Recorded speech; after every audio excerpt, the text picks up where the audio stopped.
আসসালামু আলাইকুম। আমার চ্যানেলে আপনাদের সকলকে স্বাগত।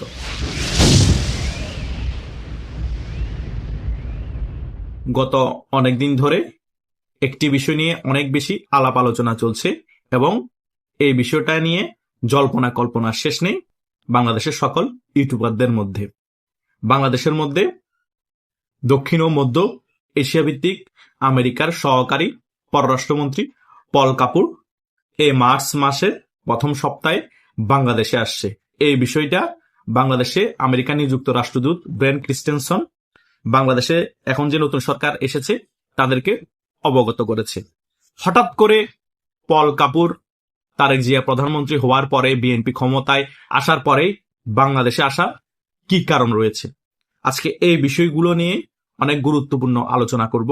আশা করছি আপনারা শেষ পর্যন্ত ভিডিওটি দেখবেন, সকল বিষয় ক্লিয়ার হয়ে যাবেন।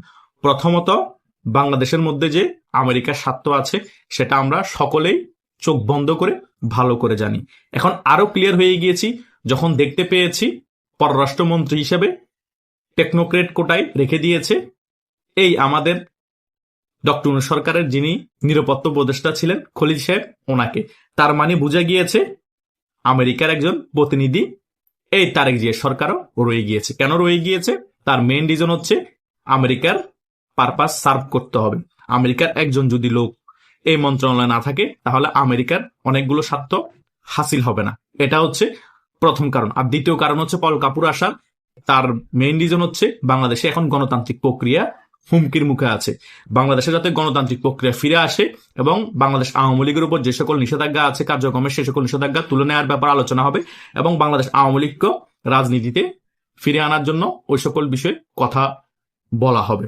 এখন কেন আমি বলছি এই কথা, তার পিছনে কারণ আছে। কারণ এই পল কাপুর হচ্ছে একজন ভারতীয় বংশোদ্ভূত এবং এই পল কাপুরের সাথে ভারতের প্রধানমন্ত্রী নরেন্দ্র মোদীর সাথে খুবই ভালো সম্পর্ক আছে এবং আমেরিকা এবং ভারত তারা নিজেরা আলাপ আলোচনা করে এই ডিসিশনে এসেছে যে বাংলাদেশের মধ্যে আওয়ামী লীগের রাজনীতিকে ফিরিয়ে আনতে হবে। ফিরিয়ে আনার জন্য এই তারেক জিয়াকে প্রেশার ক্রিয়েট করতে হবে। পল কাপুর এসেই এই বিষয়গুলো আলোচনা করে তারেক জিয়াকে প্রেশার ক্রিয়েট করবে এবং বাংলাদেশের মধ্যে আমেরিকার যে সকল স্বার্থ আছে সে সকল স্বার্থ হাসিলের জন্য আলাপ আলোচনা করবে।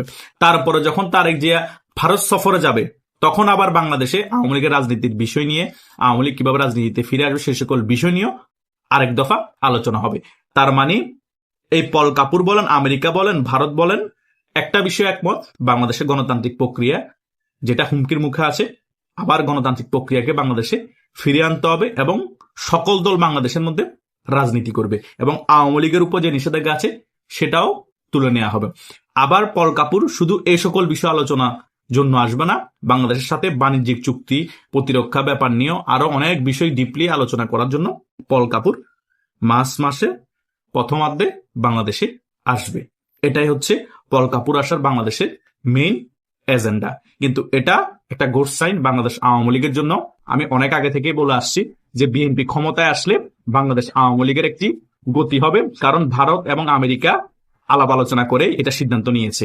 আর আমেরিকা এবং ভারতের গ্রিন সিগন্যালে কিন্তু এই তারেক জিয়া বাংলাদেশে এসেছে এবং ভারত এবং আমেরিকার গ্রিন সিগন্যালে কিন্তু বিএনপি ক্ষমতায় আসতে পেরেছে কোনো জটিলতা ছাড়াই।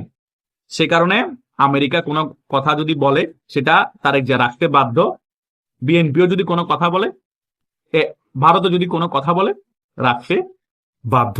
যদি না রাখে হয়তোবা জোর জবরদস্তি করে ক্ষমতা টিকে থাকতে পারবে কিন্তু বেশি দিন ক্যারি করতে পারবে না। তাই দেখা যাক কি ঘটনা ঘটে।